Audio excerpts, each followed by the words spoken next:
نہ کہ ہمارے پاکستان میں ہمارے گھروں میں پرائیویسی کا سرے سے کوئی سسٹم ہی نہیں ہے۔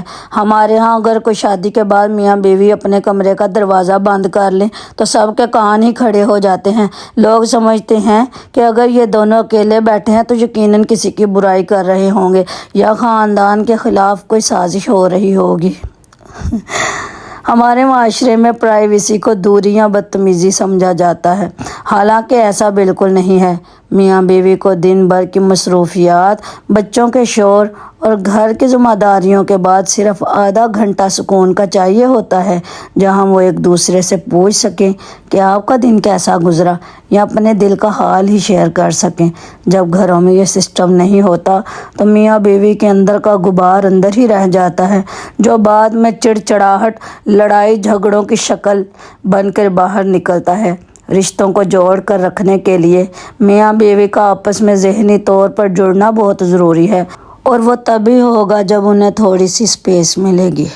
اور پتہ ہے کیا، ہمارے ہاں تو یہ حال ہے کہ اگر شوہر اپنی بیوی کے لیے کوئی گفٹ لے آئے، یا چلو گفٹ تو دور کی بات ہے، اگر بازار سے آتے ہوئے اس کے پسند کی کوئی کھانے پینے کی چیز ہی لے آئے تو وہ بھی چھپا کر لانی پڑتی ہے۔ اگر سب کے سامنے لے آئے تو ساس، نندیں اور گھر کے باقی لوگ عجیب نظروں سے دیکھنے لگتے ہیں کہ لو جی، یہ تو بیوی کا غلام بن گیا، یا ہمارے سامنے یہ سب کرنے کی کیا ضرورت تھی۔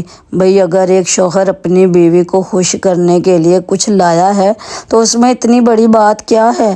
لیکن ہمارے سسٹم میں میاں بیوی کے آپس کے پیار کو بھی ایک تماشا بنا دیا جاتا ہے۔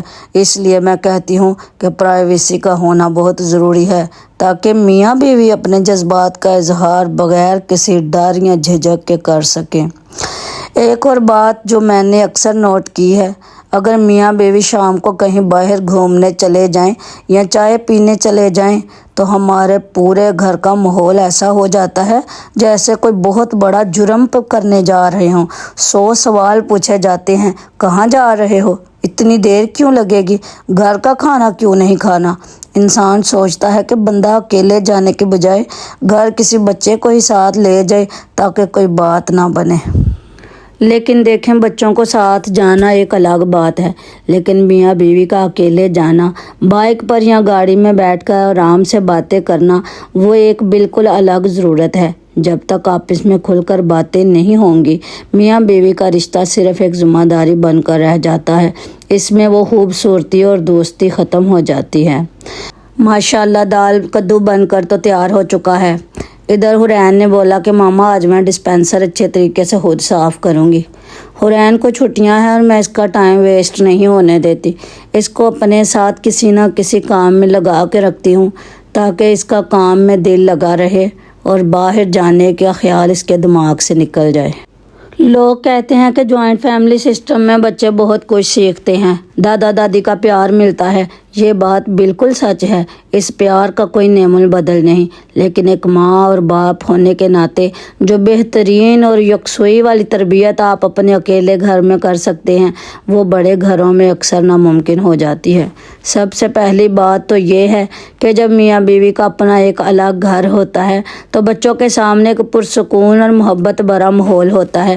بچے اپنے ماں باپ کو ہنستے بولتے، ایک دوسرے کی عزت کرتے اور مل کر فیصلے کرتے ہوئے دیکھتے ہیں۔ جس گھر میں پرائیویسی کا سسٹم نہیں ہوتا اور ہر وقت شور شرابہ اور کھٹ پٹ لگی رہتی ہے، وہاں بچے ذہنی دباؤ کا شکار ہو جاتے ہیں۔ اکیلے گھر کا سکون بچوں کو ایک مثبت سوچ دیتا ہے۔ اور دوسری سب سے بڑی وجہ ہمارے ہاں بڑے گھروں میں کیا ہوتا ہے کہ اگر کوئی بچہ ضد کر رہا ہے یا کوئی غلط بات کر رہا ہے اور ماں یا باپ اسے سمجھانے یا تھوڑی سختی کرنے لگیں تو فوراً گھر کا کوئی نہ کوئی بڑا بیچ میں آ جاتا ہے۔ ارے چھوڑو، بچہ ہے، کیوں میرے پوتے کو ڈانٹ رہی ہو؟ اب ہوتا کیا ہے، بچے کو تو پتہ چل جاتا ہے کہ میری پشت پناہی کے لیے کوئی موجود ہے، وہ اگلی بار ماں باپ کی بات سننا ہی چھوڑ دیتا ہے۔ اکیلے گھر میں یہ فائدہ ہوتا ہے کہ میاں بیوی جو اصول اپنے بچوں کے لیے بناتے ہیں وہ پورے ہوتے ہیں۔ وہاں تربیت کا ایک نظام ہوتا ہے، کوئی دوسرا بندہ میاں بیوی کے اصول کو توڑنے والا نہیں ہوتا۔ جب گھر اکیلا ہو تو بچے اپنی ذمہ داریاں کا ہاتھ بٹانا، اپنی چیزیں خود سمیٹنا اور ذمہ داری لینا جلدی سیکھ جاتے ہیں۔ وہ دیکھتے ہیں کہ ان کے ماں اور باپ مل کر پورا گھر چلا رہے ہیں تو ان میں بھی وہ میچورٹی جلدی آ جاتی ہے۔ اس لیے میں سمجھتی ہوں کہ اکیلا گھر صرف میاں بیوی کے سکون کے لیے ہی نہیں بلکہ بچوں کو ایک اعتماد اور تمیزدار انسان بنانے کے لیے بھی بہت ضروری ہے۔ اور سب سے بڑی بات پتہ کیا ہے؟ بچے اپنی ماں اور باپ کے سائے میں بڑے ہوتے ہیں۔ کھانا بھی بن گیا اور ڈسپینسر بھی صاف ہو گیا، اس کے بعد پھر میں نے مشین لگا لی تاکہ کپڑے واش کر لیے جائیں۔ یہ جو لفظ ہے نا، ماں باپ کا سایہ، اس کا مطلب صرف یہ نہیں کہ ماں باپ زندہ ہیں اور ساتھ رہ رہے ہیں۔ اس کا مطلب یہ ہے کہ بچوں کی زندگی میں، ان کے فیصلوں میں، ان کی خوشی اور غمی میں پہلی اور آخری اتھارٹی صرف ان کے اپنے ماں باپ کی ہو۔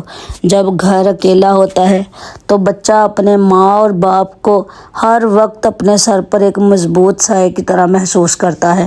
وہ دیکھتا ہے کہ جب کوئی مسئلہ ہوتا ہے تو اس کے ابو اور اس کی امی مل کر اسے حل کرتے ہیں۔ اس سے بچوں کے اندر تحفظ پیدا ہوتا ہے جو ان کی پوری شخصیت کو بدل دیتا ہے۔ ہمارے ہاں بڑے یا مشترکہ گھروں میں اکثر کیا ہوتا ہے، ماں باپ کا وہ سایہ دھندلا جاتا ہے۔ بچہ دیکھتا ہے کہ امی کچھ کہہ رہی ہے، دادی کچھ کہہ رہی ہے، تایا ابو کا الگ حکم چل رہا ہے۔ بچہ کنفیوز ہو جاتا ہے کہ میں کس کی بات مانوں۔ اچھا جی، سارے کام کرنے کے بعد شام کو ہمارا پلان بنا سیالکوٹ کینٹ وی مال میں جانے کا۔ بٹ کڑاہی پہ جا کے ہم نے بہت ہی مزیدار اور لذیذ کھانا کھایا۔ جیسے میں دوپہر میں کہہ رہی تھی نا کہ میاں بیوی اور بچوں کے لیے اپنا کچھ وقت اور کچھ سپیس ہوتی ہے، تو بس یہی وہ کوالٹی ٹائم ہے۔ دن بھر کے کاموں کے بعد جب آپ اپنی چھوٹی سی فیملی کو لے کر یوں باہر نکلتے ہیں، بچے بھی خوش ہو جاتے ہیں اور میاں بیوی کو بھی ایک دوسرے کے ساتھ سکون سے وقت گزارنے کا موقع مل جاتا ہے۔ تو پیارے بہن بھائیوں، یہ تھا میرا چھوٹا سا ولاگ جس میں کچن کی روٹین بھی تھی، دل کی باتیں بھی تھیں اور شام کی یہ پیاری سی آؤٹنگ بھی۔ امید ہے آپ کو میری باتیں اور یہ ولاگ بہت پسند آیا ہوگا۔ اپنے رائے کمنٹس میں ضرور بتائیے گا۔ اپنا خیال رکھیے گا۔ اللہ حافظ۔